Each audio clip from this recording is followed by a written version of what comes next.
guys, I wanted to welcome you to my shop. I moved to this house back in February, and since then I've been really busy trying to make this a really neat place. I've done a lot of projects. I haven't had a lot of time to just videotape them and get them out there on the net, so I kind of want to walk through them. You won't get to see builds on a lot of this stuff, but once I kind of get settled here, I'll start making some more videos. But right now I just kind of wanted to go through all the things that I have done, and maybe you can help me improve on those, and we'll take a tour. Here's a workbench that was already built at my last house, so I went ahead and brought it over here. But I added the melamine to the top of it. I found it at a cabinet shop dumpster, and it provides a nice flat surface when working with my projects. The boards on top were not as straight as I wish they were, so this gives a really nice straight bench. So over here, out of particle board, I made a pretty simple little shelving unit. I probably won't put any doors on it. It works pretty good like that. But up here, I've created a stereo system. Basically, I've taken some old speakers that my parents bought back in the 90s, and they had it for their surround sound system, and I took an old radio player there and took the little tiny speakers off of it and rewired it. It works really good. I wanted it off the floor because it just takes up a lot of room, so putting it up in the air seemed to work out really good. I've got lots of lights here. I started out just by I had the large ones, the white ones. They're I think T10s, and then the little ones are T8s. Well, T10s are not really energy efficient, so they recommend that you get T8s now. So I went to Lowe's and bought a couple T8s, and then I found that T10. So the T10 is probably just as bright as the two of those. So anyway, it's probably taking up a lot of electricity, but it gives me lots of light, so it's pretty nice. But I do have lots of fly traps up here. I like to work at night because right now it's about 95, 96 degrees, and I'm sweating like crazy. But if you work out here at night, it's usually about 70, 60 degrees, one of the two, just depending on what time of the year it is. But it feels much better, but the bugs just tackle you all night long. So I do lots of dancing out here at nighttime when I get hit by a bug. So anyway, I've got some spray paints up here. I've made a French cleat system here, and the French cleat you can see here on the side. It was made out of 2x4s, and I kind of regret it. I saw a lot of people making them out of plywood, and I didn't think the plywood was thick enough. I was thinking bigger is better, so I went with 2x4s, and it's got a lot of lean in it, so a lot of these are kind of leaning forward. They never fall out, they just kind of lean forward, which I don't like, but it works pretty good. And I would advise the French cleat system, just use something a lot thinner than a 2x4, because this works great on moving stuff, because you don't really realize when you put something up there, you'll probably end up moving it because the next thing may be longer and in the way. So it's nice to kind of slide them around and fit it where you like it. But so I've got this. I've got it held in by a dowel rod, so just to keep them from falling off on me. But here I've got my Dremel. I made a little hole so the Dremel can fit into it. And in here I've just got a little box to hold all the goodies. I've made a little box here to hold my paintbrushes for spreading on glue. I've got my Grizzly sander here, and made a little cutout for it. Next I've got my hacksaw, and I went ahead and used a pencil to cut out the curves, and then used a jigsaw to cut those out. So works pretty good. Over here I've got my square. I've got another tool. I'm not sure where it is. It's somewhere here in the shop, but it sits down in here too. It's just another squaring tool. But here I've got all my pliers. I would advise, if you haven't done this with your pliers, to do it, because it's kind of a pain to dig for them sometimes. So this is always real handy. I can grab them real quick and then put them right back, and I always know where they are. Of course, clamps. About everyone has some kind of clamp system.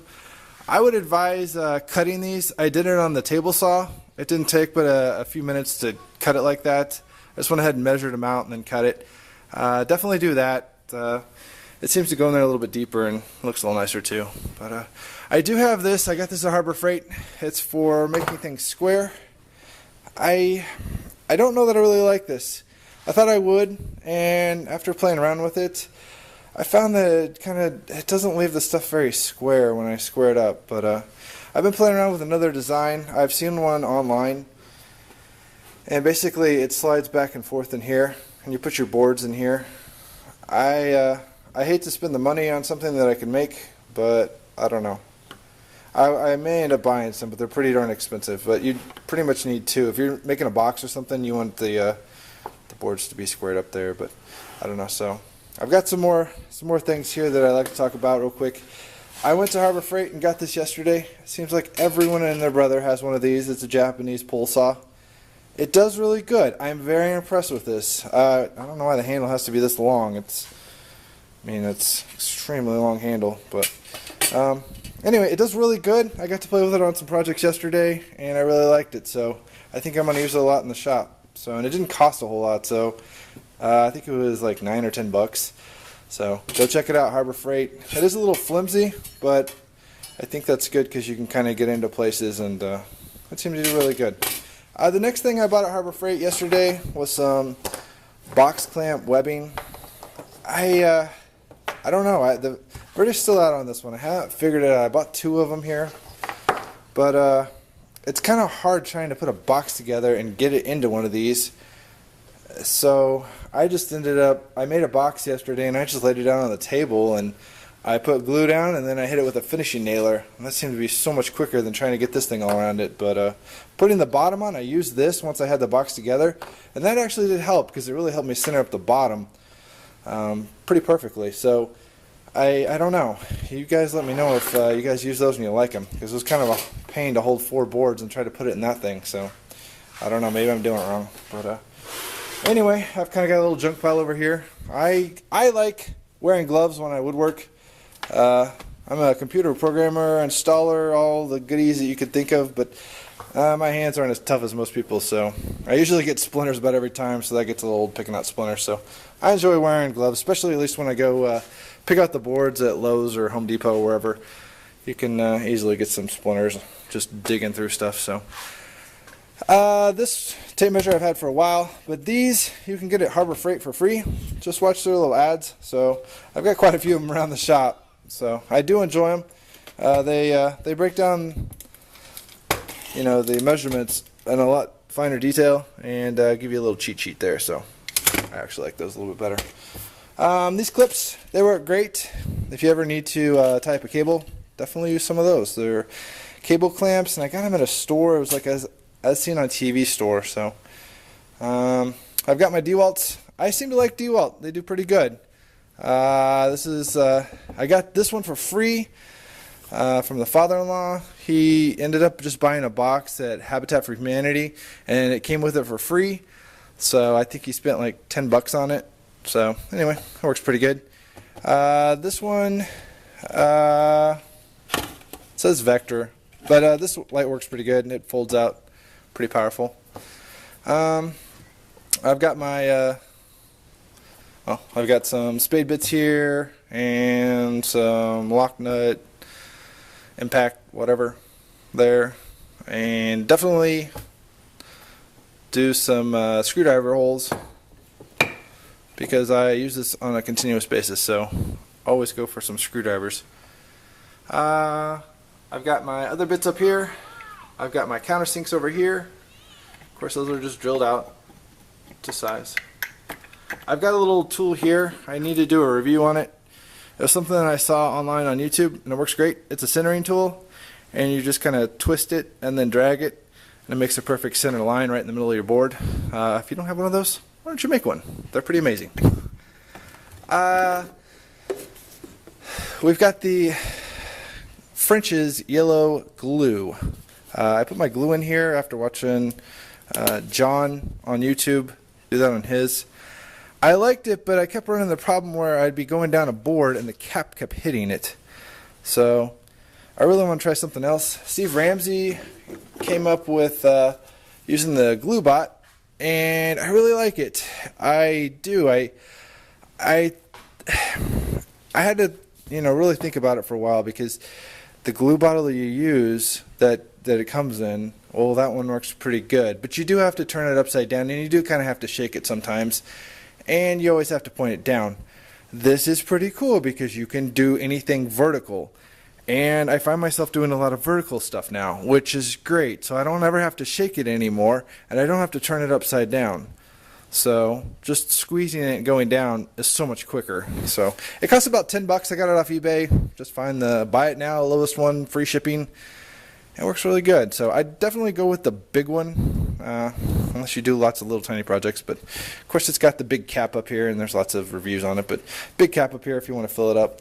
This cap of course comes off and it snaps back. I'd advise snapping it back there when you're using it because it kind of gets in the way if not. But they come with different tips. This is a flat blade tip, and they come with a skinny pointed tip. So anyway, it's a pretty neat little device, and I told my dad to get one, and he said as soon as Harbor Freight makes one, I'll go get one. So he probably won't be getting one for a while. I've got my chisels here.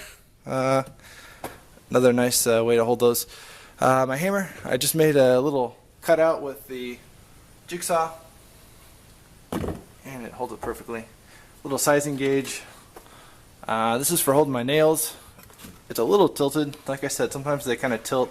I went with the 2x4s, and I think I would probably try again and maybe go with some smaller board. But hold my tapes and scissors. You can get these scissors for free at Harbor Freight. Just watch the ads, and that's why I have lots of them, because every time I head up there I get a freebie. So basically that's my French cleat system. Definitely get one of these. I got this at Harbor Freight. It doesn't cost a whole lot of money, but it does work great on finding another plug-in. So that's pretty much my review of my French cleat system over here. And if we go down here, I've got another workbench, and this one is all made of free material, and I'll kind of show you where I got it from.